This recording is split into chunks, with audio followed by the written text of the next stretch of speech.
Hi friends, how are you all? I hope you are doing good and making money in this market. Today the topic of my video is over trading.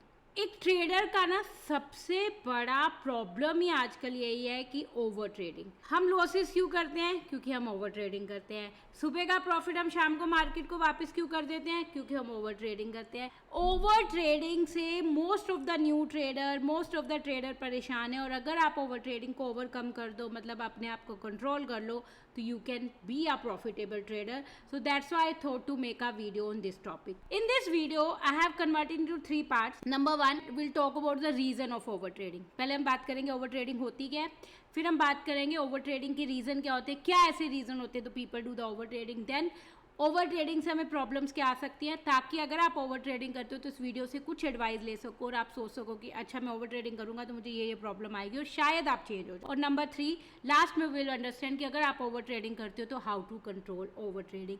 तो अगर आप over trading करते हो, सुबह का profit market में वापस दे देते हो शाम को, तो वीडियो को एंड तक ज़रूर देखना. आप ज़रूर समझ जाओगे कि ओवर ट्रेडिंग से कैसे बचा जा सकता है. तो लेट्स स्टार्ट. सबसे पहले हम बात करते हैं what is over trading. Basically what is over trading, एक छोटी सी लैंग्वेज में समझते हैं. Over trading is excess trading. मतलब you are just doing the trading. मतलब आपने 9:30 पे काम स्टार्ट किया ट्रेड करना, 3:30 तक जब तक मार्केट क्लोज नहीं हो जाती, मार्केट आपको गेट आउट नहीं कर देती कि अच्छा मैं क्लोज हो गई हूँ भैया प्लीज सब चले जाओ, you are doing the trading. That is called over trading. तो over trading is excess trading कि आपको ये नहीं पता है कि आज आपको स्टॉप कहाँ करना है. मतलब मेरा डन फॉर द डे करना आपको नहीं आता है. You are just sitting in the market जब तक मार्केट ओपन है. कि 9:15 से मार्केट अगर ओपन हुई है 3:30 बजे तक जब तक मार्केट क्लोज नहीं हो जाती, you are doing the trading. That is called over trading, mean excess trading, and which is not good. अब हम समझते हैं कि ओवर ट्रेडिंग क्यों करते हैं people. Why do people do over trading. There are few reason जिसकी वजह से लोग पीपल ओवर ट्रेडिंग करते हैं. One is lack of trading plan. मतलब आपके पास कोई ट्रेडिंग प्लान नहीं है. एक दिन पहले आपने कोई होमवर्क नहीं किया, आपको नहीं पता कि कल मुझे ट्रेड कौन से सेटअप से लेना है, क्या रूल्स फॉलो करने हैं, मार्केट का मोमेंटम कल क्या हो सकता है. मतलब आपका कोई होमवर्क डन नहीं है, आपका कोई ट्रेडिंग प्लान नहीं है. आप बस सुबह 9:15 बजे आए, सिस्टम पे बैठ गए और आपको बस पता है कि मुझे आज ट्रेड करना है. उससे क्या होगा? ओवर ट्रेडिंग होगी. जब आपका कोई प्लान ही सेट नहीं है, आपको यही नहीं पता कि आपको ट्रेड कब करना है, बस आपको ये पता है कि मुझे 9:15 सिस्टम पे बैठ के ट्रेड करना है, that will cause you over trading. क्योंकि जब भी आपको लगेगा एक रेड कैंडल बनेगी, आपको लगेगा मार्केट गिर रही है, आप शॉर्ट ले लोगे. ग्रीन कैंडल बनेगी, आपको लगेगा मार्केट बढ़ रही है, आप लॉन्ग ले लोगे. क्योंकि आपके पास कोई भी ट्रेडिंग प्लान नहीं है, कोई भी आपका होमवर्क डन नहीं है, तो आपको कुछ नहीं पता कि आपको अगले दिन क्या करना है. तो यही रीज़न है सबसे पहला, सबसे बड़ा और सबसे पहला रीज़न यही होता है, lack of trading plan. Second over trading का रीज़न होता है desire of quick profit. Problem पता है बल लोगों को क्या होती है, जैसे ही 9:15 बजे मार्केट खुलती है उनका होता है कि बस ट्रेड करूं और प्रॉफिट कमाऊं.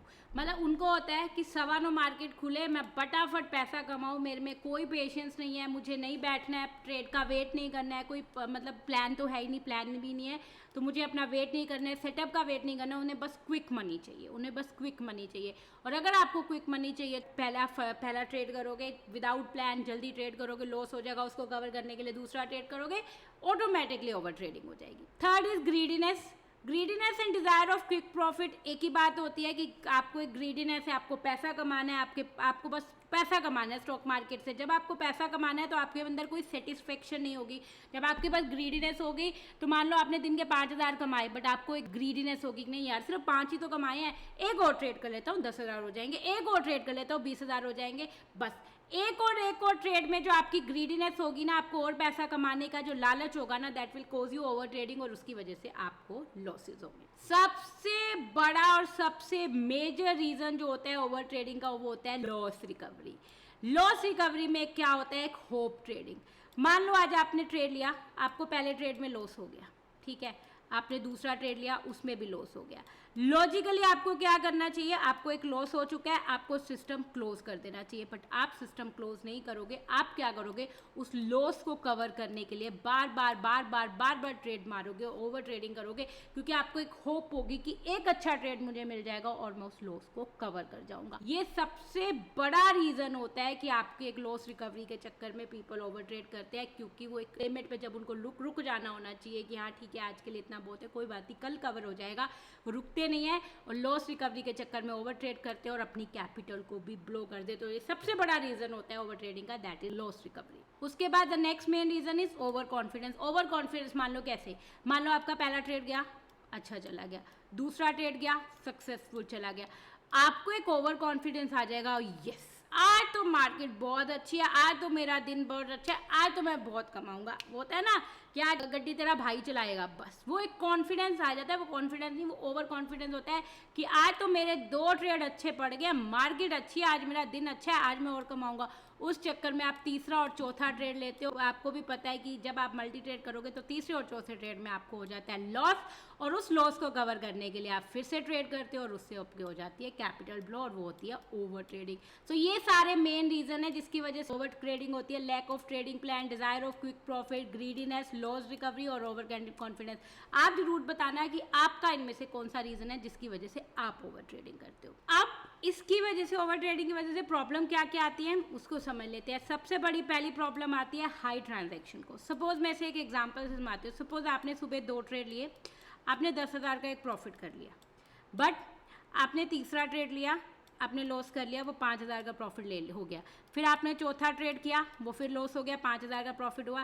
फिर आपने 5वां, 6ठा, 7वां ऐसे बहुत सारे ट्रेड करके आपने अपने प्रॉफिट को वापस 10,000 ले आए, आपका 10K का प्रॉफिट हो गया। आप सोचोगे चलो जी मैंने अपने प्रॉफिट को तो रिकवर कर लिया, मैं वापस सुबह वाले प्रॉफिट पे आ गया। बट उसमें प्रॉब्लम क्या होगी, जब आपने 2 ट्रेड लेके 10,000 रुपये कमाए थे, उसमें आपके ब्रोकरेज लगी 80, STD चार्जेस लगेगा, मतलब आपका मिनिमम ट्रांजेक्शन कॉस्ट होगी। वही जब आपने 8 ट्रेड लेके 10,000 दोबारा कमा लिए तो उसमें आपकी ब्रोकरेज कितनी ज़्यादा इंक्रीज हो गई, आपकी STD चार्जेस, आपकी ट्रांजैक्शन कॉस्ट इससे 3 to 4 टाइम्स ज़्यादा हो गई, क्योंकि आपने मल्टीपल ट्रेड लिया, आपने ओवर ट्रेड ली। तो सबसे बड़ा प्रॉब्लम आता है ओवर ट्रेडिंग का कि आपका हाई ट्रांजैक्शन कॉस्टेज होते हैं, और लॉसेस के केसेस में तो ये और प्रॉब्लम देता है। मान लो आपने लॉस की रिकवरी के लिए ओवर ट्रेडिंग करी, लॉस तो रिकवर नहीं हुआ, आपको और लॉस हो गया, और उसके बाद उसके ऊपर ट्रांजैक्शन कॉस्ट भी हाई हो गई और आपका कैपिटल गई। तो अगर आप एक मिनिमम लॉस पे रुक जाते तो क्या होता, अगले दिन आप उस लॉस को कवर कर जाते, आप फ्रेश स्टार्ट कर लेते। बट आपने उस लॉस को कवर करने के लिए मल्टीपल ट्रेड किया, आपने ट्रांजैक्शन कॉस्ट भी बढ़ाई और अपने लॉस को बहुत ज़्यादा इंक्रीज कर दिया। दूसरा प्रॉब्लम होता है इमोशनल स्ट्रेस। आप खुद अपने एक चीज़ मुझे बताना, जब भी आप ओवर ट्रेडिंग करते हो, सारा दिन सिस्टम पे बैठे हो, तो आपके दिमाग पे कितना ज़्यादा प्रेशर होता है। यही अगर आपने सुबह 10-11 बजे तक 2 ट्रेड लिए, सिस्टम को बंद कर दिया, आप कितने फ्री माइंडेड रहोगे, आप कितना टेंशन फ्री हो गए। चलो जी आज का डन फॉर द डे हो गया, you are free, you can enjoy your day, you can do meditation, you can give relax to your mind. But वही अगर आप 3:30 तक बैठोगे, आप ट्रेड करते रहोगे, तो आपको सबसे बड़ा प्रॉब्लम आएगा इमोशनल स्ट्रेस। इमोशनल स्ट्रेस से आपको हेल्थ इशू आएंगे और आपको और भी बहुत सारे प्रॉब्लम आएंगे, क्योंकि ओवर ट्रेडिंग की वजह से हेल्थ इशू भी आते हैं, इमोशनल स्ट्रेस भी होते हैं। तो third issue will be capital depletion, मतलब आपकी कैपिटल भी ब्लो होगी, क्योंकि ओवर ट्रेडिंग का सबसे बड़ा डेंट हमारी कैपिटल पे होता है। मतलब अगर हम लॉस कवर करते हैं, लॉस तो कवर होता नहीं, हम कैपिटल ब्लो कर जाते हैं। और अगर हम एक अच्छे प्रॉफिट के बाद ओवर ट्रेडिंग करते हैं और हम प्रॉफिट तो वापस देते ही देते हैं मार्केट को, अपना कैपिटल भी ब्लो करते हैं। तो थर्ड इशू आपको आएगा capital depletion. Fourth issue will be poor portfolio performance, मतलब आपकी जो परफॉर्मेंस होगी दैट विल डिक्रीज, और जब आपकी परफॉर्मेंस डिक्रीज होगी आपका कॉन्फिडेंस डिक्रीज होगा, आपको डर लगेगा ट्रेड करने में, क्योंकि आपको परफॉर्मेंस अच्छी नहीं, क्योंकि एक अच्छी परफॉर्मेंस ही हमें मोटिवेट करती है और एक बुरी परफॉर्मेंस ही हमें डीमोटिवेट करती है। तो आपकी पुअर पोर्टफोलियो परफॉर्मेंस की वजह से you will get into a depression, मतलब आप टेंशन में आ जाओगे, you will take a tension कि अब ट्रेड लेने से पहले भी आपको एक एंजाइटी इशू होगा। तो पुअर पोर्टफोलियो मैच परफॉर्मेंस हो जाएगी, कैपिटल डिप्लीटेशन हो जाएगी, इमोशनल स्ट्रेस हो जाएगा, हाई ट्रांजैक्शन कॉस्ट होगी।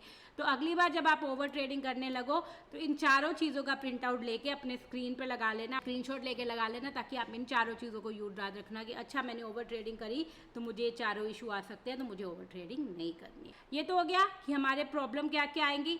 अब हम बात करते हैं, अब देखो मैंने ओवर ट्रेडिंग समझा दी, ठीक है, ओवर ट्रेडिंग क्यों होती है ये समझा दिया, मैंने ये भी समझा दिया कि ओवर ट्रेडिंग करोगे तो आपको प्रॉब्लम क्या आएगी। अब हम आते हैं सोल्यूशन पे कि आपको ओवर ट्रेडिंग रोकनी है तो आपको क्या करना चाहिए, क्योंकि ओवर ट्रेडिंग प्रॉब्लम तो हमें समझ आ गई, बट हमें सोल्यूशन भी समझना है। तो सबसे पहले आपको क्या करना चाहिए, आपके पास एक ट्रेडिंग प्लान होना चाहिए कि बिफोर 9:15 मार्केट स्टार्ट होने से पहले आपका एक ट्रेडिंग प्लान सेट होना चाहिए कि आज मुझे अगर ट्रेड करना है तो कौन से सेटअप से करना है, कितनी क्वांटिटी में करना है, कितनी मेरी आज की कैपिटल यूज़ करनी है, कितना मैंने आज रिस्क लेना है, पूरा का पूरा ट्रेडिंग प्लान आपके पास सुबह सेट होना चाहिए। अगर आपके पास नहीं होगा प्लान सेट तो आप फिर ओवर ट्रेडिंग कर जाओगे।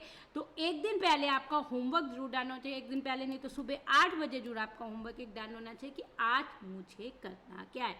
यार एक बात बताओ, हम कोई ट्रैवल भी करते हैं, अगर हम कोई बिजनेस भी करते हैं, जब हम ऑफिस भी जाते हैं तो हमारा पूरा दिन का एजेंडा सेट होता है ना कि आज मुझे ऑफिस में क्या काम करना है। ऐसा तो नहीं होता आप ऑफिस में जाते हो और सुबह जाके बैठ जाते हो, चलो जी बताओ आज क्या करना है। नहीं ना, आपके बॉस ने आपको पहले ही बताया होता है ये प्रोजेक्ट करना है, इस प्रोजेक्ट में ये आपका प्लान होगा, इतना टाइम लोगे। मतलब जो भी काम होता है प्रॉपर प्लान ऑफ एक्शन के साथ करते हो, चाहे वो बिजनेस हो, चाहे वो जॉब हो, चाहे वो स्टडीज़ हो, चाहे वो एग्जाम्स हो, हम सबका प्लान बनाते हैं। बस हम ट्रेडिंग में ही प्लान नहीं बनाते क्योंकि हमें लगता है कि ट्रेडिंग में प्लान की क्या जरूरत है, मार्केट खुलेगी तो देख लेंगे क्या होगा। वही नहीं देखना, आपको पहले अपना पूरा ट्रेडिंग प्लान सेट होना चाहिए, आपका होमवर्क डन होना चाहिए कि कल मुझे सुबह करना है तो करना क्या है। 9:15 से पहले आपके पास पूरे स्टेप ऑफ रूल्स लिखे होने चाहिए, आपका पूरा प्लान सेट होना चाहिए, तभी आप ओवर ट्रेडिंग से बच पाओगे, तभी आप सक्सेसफुल ट्रेडर बन पाओगे। Without plan you will do nothing. दूसरा आपको क्या करनी है, अपनी एक लिमिट सेट करनी है। लिमिट सेट मतलब कि आज अगर मुझे लेने हैं तो कितने ट्रेड लेने हैं, 2 ट्रेड और 3 ट्रेड, मैक्सिमम 2 और 3 ट्रेड के बाद I will do done for the day. आपको एक लिमिट सेट जरूर करनी है, कोई और आपके लिए लिमिट सेट नहीं करेगा। आपको लिमिट सेट करनी है कि आज अगर मुझे करना है तो आज मुझे कितने ट्रेड लेने हैं, कितना लॉस मैक्सिमम लेना है, कितने नंबर ऑफ ट्रेड लेने हैं, कितना मैक्सिमम प्रॉफिट लेना है। सारी चीज़ें आपकी लिमिट एक सेट होनी चाहिए सुबह, और जैसे वो लिमिट कवर हो जाए just do done for the day. Don't sit in front of system. उड़ जाओ, कहीं भी चले जाओ, पर सिस्टम के सामने मत बैठना, नहीं तो market will call you again. Focus on quality. Focus on quality से मेरा मतलब है कि just focus on quality trade, not on quantity trade. आपको कभी भी क्वांटिटी ट्रेड प्रॉफिट नहीं देंगे कि अगर आप दिन में 10 ट्रेड करोगे तो आपको ज़्यादा प्रॉफिट नहीं होगा। आपको प्रॉफिट तभी होगा जब आप दिन में 2 ट्रेड करोगे, पर वो 2 परफेक्ट ट्रेड होंगे, वो क्वालिटी ट्रेड होंगे, वो ट्रेड होंगे जो आपका सेटअप आपको दे रहा है, वो ट्रेड होंगे जो आपको आज के दिन में लेने चाहिए थे। तो आपका जो फोकस होना चाहिए वो सिर्फ क्वालिटी ट्रेड पे होना चाहिए, क्वांटिटी पे नहीं होना चाहिए। Quality is best. अब एक बात बताओ, हम कुछ खाना बनाते हैं, कोई भी काम करते हैं, हम बोलते हैं क्वालिटी अच्छी हो, क्वांटिटी हो कोई फ़र्क नहीं पड़ता, क्वालिटी ही अच्छी होनी चाहिए। तो आपका भी सबसे आपका फोकस होना चाहिए क्वालिटी। नेक्स्ट आपको करना है मैनेज इमोशंस। मैनेज इमोशंस मतलब अपने माइंडसेट को कंट्रोल करना, अपने आप को कंट्रोल करना। देखो इसके लिए आपको कोई और हेल्प नहीं करेगा, आपको खुद ही अपनी हेल्प करनी पड़ेगी। There won't be any one other person. मैं आके आपके इमोशंस कंट्रोल नहीं कर सकती, मैं आपका हाथ पकड़ के नहीं बोल सकती नहीं जी आपको ओवर ट्रेडिंग नहीं करनी, आज उठ जाओ, नहीं, ये आपको खुद करना है। उसके लिए you can fix some punishments, अपने लिए कुछ हार्ड पनिशमेंट्स डिसाइड करो। जैसे हम स्कूल में होते थे, हम स्कूल में डिसिप्लिन क्यों रहते थे, क्योंकि हमारे टीचर्स का डर होता था। हम घर पे डिसिप्लिन क्यों रहते थे, हमें अपने पेरेंट्स का डर होता था। यही चीज़ आपको एक डर रखना है अपने अंदर कि अगर मैं ओवर ट्रेडिंग करूँगा तो ये मेरे साथ होगा गलत। तो उस चीज़ को आपको जब अपने आप को एक डर दोगे, अपने आप को एक इमोशनल सपोर्ट दोगे, यू कैन कंट्रोल दो। जैसे मैंने 2-3 एग्जाम्पल दिए कि अब मैं क्या करती थी, मैं अगले दिन पासवर्ड अपने हस्बैंड को बोलती थी कि अगर मैं कुछ कल रूल्स तोड़ रही हूँ तो मेरा पासवर्ड चेंज कर दो, और अगले दिन मुझे पासवर्ड मत देना ताकि मैं ट्रेड ना कर पाऊँ, मैं अपने आप पे फोकस कर पाऊँ। कई वो 500 नोट वाली मैंने एग्जांपल दी थी जो बहुत नेगेटिव हो गई थी कि मनी नहीं फाड़नी चाहिए, तो वो एग्जांपल भी मतलब नहीं करनी चाहिए, बट मैंने किया था। उसके अलावा और भी आप कर सकते हो कि मैं अपना फेवरेट काम नहीं करूँगी, मैं अपनी फेवरेट थिंग नहीं करूँगी। कुछ ना कुछ अपने लिए हार्ड रूल बनाओ ताकि आप अपने आप को एक इमोशनल सपोर्ट दे सको और अपने इमोशंस को मैनेज कर सको और ओवर ट्रेडिंग को कंट्रोल कर सको। तो इसके लिए आपको अपने आप के लिए खुद ही डिसिप्लिन होना चाहिए। अगर आपकी वाइफ आपके लिए कर सकती है, आपके हस्बैंड आपके लिए कर सकते हैं, तो do that. Last but main thing you have to do review performance. आपको अपना एक लेजर रेडी करना है, रोज के ट्रेड लिखने हैं कि आज मैंने कितने ट्रेड लिए, क्या ट्रेड लिए, क्या रीज़न था, ताकि आप वीक के एंड में उसको रिव्यू करो और समझो कि इसमें से सारे trade as per the setup थे ना। ऐसा तो नहीं था मैंने कोई ऐसे ट्रेड ले लिए जो सेटअप के अगेंस्ट थे, या मैंने कोई जल्दी ट्रेड कर दिया, जो भी रीज़न हो। आपको अपनी परफॉर्मेंस रिव्यू ज़रूर करो।